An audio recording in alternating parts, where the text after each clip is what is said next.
Assalamu alaikum ve rahmetullahi ve berekatuh.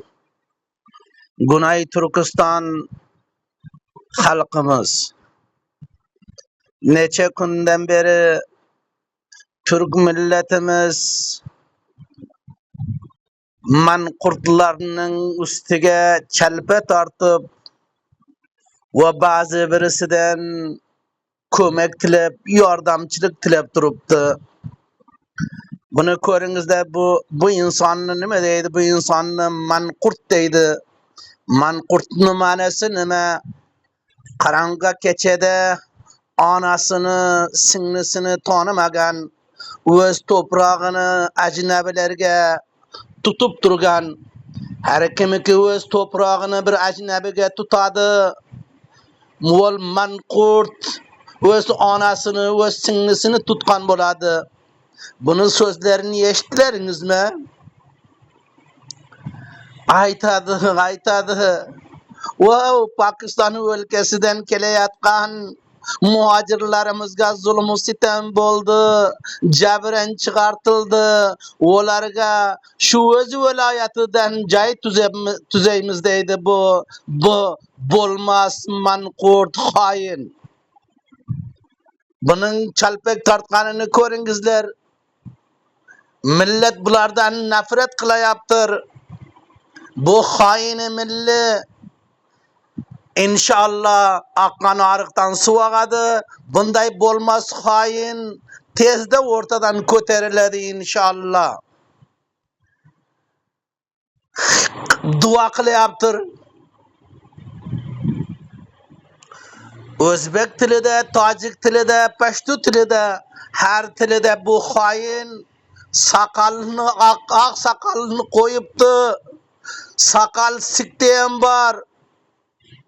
Bunu gabiga uçmağızlar. Mınabulardan bu Salahuddin Ayyubi, kumandan alem, mına Sabir Şah cinablarından milletimiz medet dilep turuptu. Bizlerini siler yavlarının astıga yıkıtıp verdilerin. Hazır özlerin köteregerde bulardan medet dileyaptır.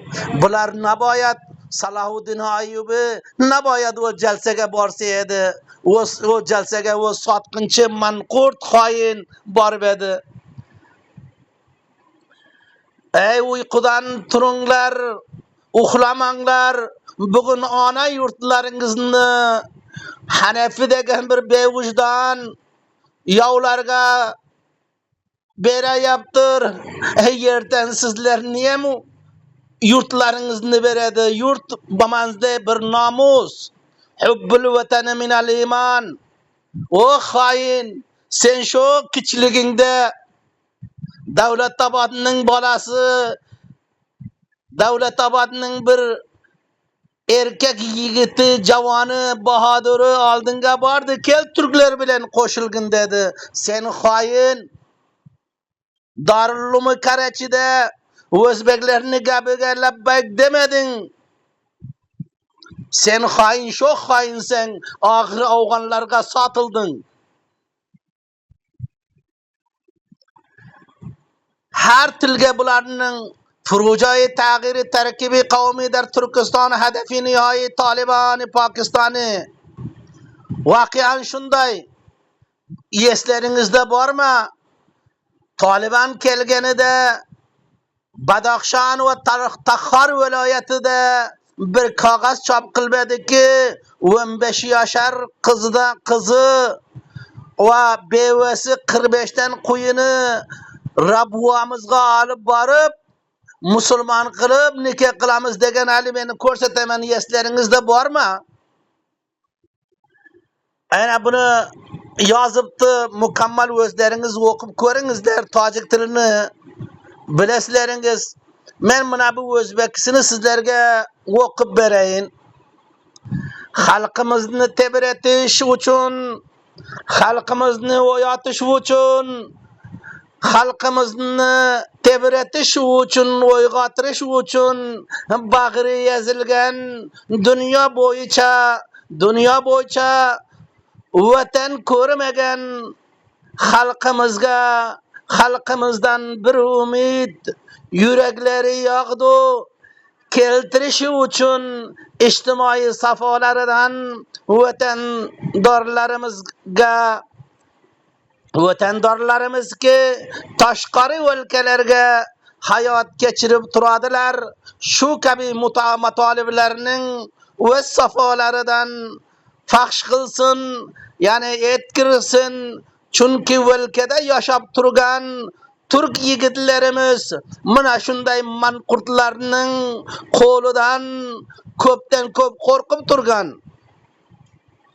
Shu uchun o'lkada yashab turgan yigitlarimiz amniyati lihozdan qiyinchiliklari ko'p bo'lgani uchun ochiq yozolmaydilar.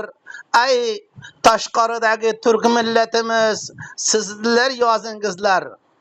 Buning tayidi qaysidan bo'ladi? O'tgan oqsham bir musohiba Zubayda opamiz Andxo'ylik shoira ham ekan, juda ko'p yaxshi she'r yozadi ekan. U kishidan xabarnigar so'radiki, siz ko'p bir yaxshi ash'orlar, she'rlar yozasiz ekan. Maktabning band bo'lgani uchun, maktabning yasoq va qamalgani uchun va bil xusus o'zbek turkman opa-singillarimiz, qizlarimiz maktabdan qolgani uchun qaysi biror yozmalar yozdingizmi, she'rlar tuzdingizmi deganida u opajonimiz aytdiki, bu boradan biz gaplay olmaymiz, qo'rqamiz dedi. O xoinlar, o Tolib nomiga kelgan munofiqlar, o manqurt xoin hanafilar, sizlar musulmonsizlaringmi? Musulmon Hazrati Umar Faruqning savoniyasini o'qimadinglarmi? Ol nima debedi? Hattoki o'z orqasiga un olib borib, o ayolga, onu balalariga jedirtgandan narmagan, emek içmekini bergandan narmagan, yana ondan so'radi. Hazrati Umar Faruq aytgan ediki, inson hattoki bir hayvon ham taklif ko'rsa, qiyomat kuni mendan so'raladi dedi. Va sizlarning qo'llaringdan ne ayol qiladi? Ayol ham qo'rqadi, va mard ham qo'rqadi. Sizlar musulmonmi? Ey afsus senday xoinlarga. Mana bu o'qishni o'qib beraman. O'zbek ayol Zubayda opamiz judayam ko'p bir mafhumlik, ma'nosi bor she'rlar yozgan ekan. Ilohim har bir o'zbek turk xalqimizga kuch va quvvat bersin ki shunday bilimli egasi bo'lib she'rlar yozsinlar ki bu opa-onamiz, ki bu apa va onajonimiz ki qudrat ustiga kelganlardan ayollarning o'qilishi qapoq bo'lgani uchun she'r yozibsizmi deganda, bu uchun she'r yozma va gaplash qiyinchilik bo'ladi deganidan bilinadiki, qudrat ustiga kelgan xoin manqurtlar ishlari islom diniga to'g'ri emas ekan. Chunki islom dinida tanqid qilish haq yo'li, tanqid qilmak haqiqat. Va bulardan qo'rqib hech kim gaplay olmaydi. Hattoki ayol kishilar she'r yozolmaydi. Sizlar musulmonmi? Ammo bu afg'onlar biz turklarni so'zlashdan yasoq va ma'na qilgan ekan. Ilohim g'osiblarni tezga ochundan ko'tarsin va jaylarini qilgan noto'g'riliklari uchun jazolasin. Jaylari jahannamning to'ri bo'lsin bu xoinlarni. Turk millatimizga erkinlik, hurriyat bersin. Turklarga ozodlik bersin. Yashnasin turk dunyosi. Mana bu yerdan ko'rib ketaveringizlar. Hech kim bularni yaxshi demagan, hammasi bularni manqurt degan. Mana bu yanga toza aytib o'tmadimki, Tahhar bilan Badaxshonni nima debdi? Afsus. Nima debdi? Ko'ringizlar.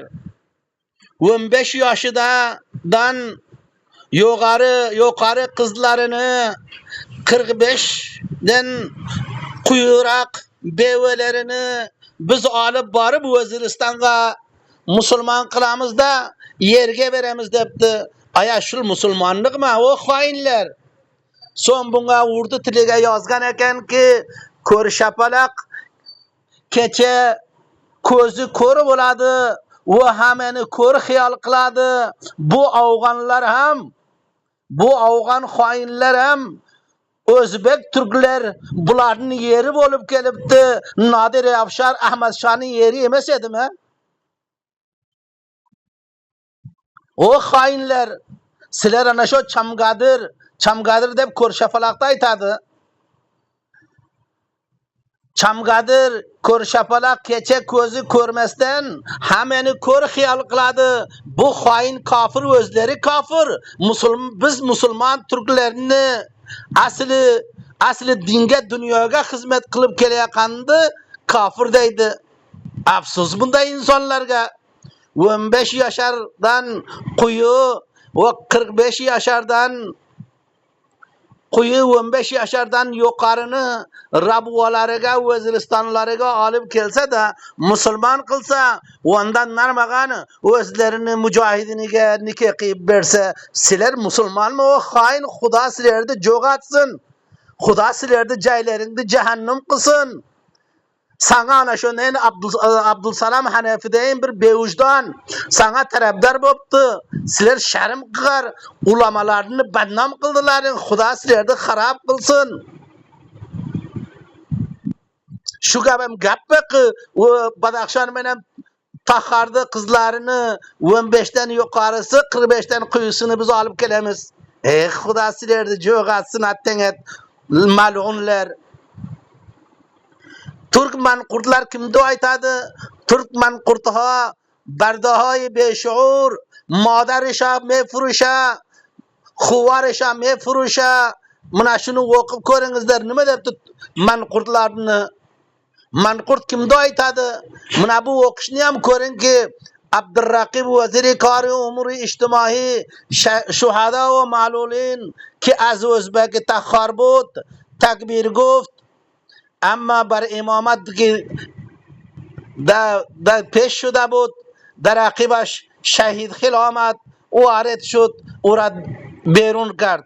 Aya sizlar bir azraq sharm qilgar. Xudo sizlarni jo'g'atsin. Senday o'zbekni seni enesini tanımagan, o'z vatanini boshqaga bergan Xudo ursin sendan musulmon mavlayni. Saqal kofirda ham bar, sikda ham bar. Mana shuni o'qib ko'ringizlar. Hammasi bularni yamanlagan bir desa aytgan emas. Mana tojiklar nima debdi? Salami Hanafi yak shaxsi xudxo و کوچک نگر است که صرف به امروز به نفع خود و خانواده آشمی اندیشد. این شخص به خاطر حفظ استقرار موقف سمبولیک خود را در حکومت نامشروع طالبان به سرنوشت ملت بزرگ ترک معامله های مکرر و ننگین انجام داده است. حنفی با وجود این که در این مدت هیچ کاری به نفع ملت ترک نکرده است، بلکه در حذف مسمون ازبکی از نصاب تعلیم دیپارتمان ادبیات زبان ازبکی، غصب زمین‌ها و جایداد ترکان رول مرکزی را داشته است. این شخص منقرض بیکارا به ترکان افغانستان رفت ندهید، زیرا او دشمن جان مال ترکان است. آیا سن مسلمان ما؟ Sen afsus qilmaysama, sen uyalmaysama? Ay Türk milleti, ay Türk millet, Türkistan'ı Junubi bo'lguncha bizler urushamiz, jon beramiz jononimizga, qon beramiz vatanimizga. Vatanni inshaalloh bunday manqurtlardan ozod qilamiz. Agarchandiki bir martqurt Abdusalam Hanafi o'lkada hech urushgan emas. Bu shu Dubayda Afg'onlarni po'qini jug'ichedi bu xoin. O'qig'ich vaqtida ham shu ba'zi ko'rlarga bo'lsa ko'rlardan paysa ag'ichedi, shularni kavushini o'ng'arib, shularni po'qini juvib jirgan odam bo'l. Buni qo'ldan po'q ham kelmaydi. Bir xoin inson bo'l. Afsus, afsus. Mana ko'ringizlar, birta buni aytgan emas yaxshi deb. Hamma aytibdi Abdusalam xoin, munofiq debdi. To'rpoq ketdi. Nima debdi qarang? To'rpoq sotqiliq. To'rpoq ketdi hala. To'rpoq sotqiliq. Javzijanda, Faryabda, Samanganda, Tahhar Qunduz Saripul bu viloyatlarda to'rpoq sotqiliq o'zbeklar emas, Peshawar, Xaybar Paxtunxolarga sotamiz. To'rpoqning o'zga sotish, o'z nomusini sotishdir. Seni onangni sotding deyaptir, bilyapsanmi? Singlingni sotding deyapsan. Shularni ostiga ber ki qanday afg'onlar bo'lsa, o'zbeklardan bir katta chiqsa qizini besh qilar edi. Qandarni ko'rmadingmi? Tarix shuru bo'lganda o'zbeklarda Said G'iyosiddin og'aga kim qizini berdi? O do'stimga kim qizini berdi? Voy benang o'zbek, xudo ursin seni. To'rpoq onadir, otadir, nomusdir. To'rpoq sotgan nomussizdir. Kimni aytibdir? Ey Abdusalam xoin Hanafi, sen musulmonmi? Seni aytibdir. Afsus, afsus, bu xoin, bu o'z qadrini bilmagan bevijdon ekan bu behi. Sen aytmaysanmi men o'tanima, qavmima qanday xiyonat qilayin? Hammamiz bilamizki, Pokistondan ketayotganni birtasi ham o'zbek tojik emas. Ha, boshqa yerdan kelgan bo'lsa, uni bilmadim. Bir ozroq sharm qil xoin.